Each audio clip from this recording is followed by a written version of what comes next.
First up at 11 o'clock, we start with breaking news from New Britain, where police are at the scene right now of a shooting on North Street. Hi, everybody. Thanks for joining us at 11. I'm Mark Sidney. And I'm Erin Connolly. Police, they're not releasing too many details at this point, but let's check right in with Channel 3's Matthew Campbell for more on what we do know. Matthew.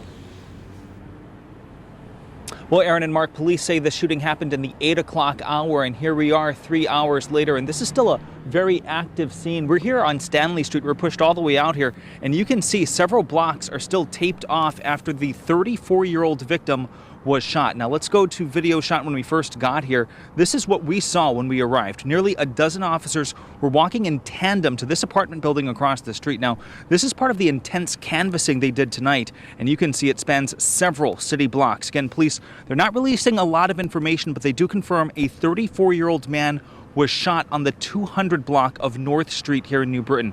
He was taken to the hospital, but there is no update on his condition at this hour. Neighbors we spoke with off camera say they heard several shots ring out.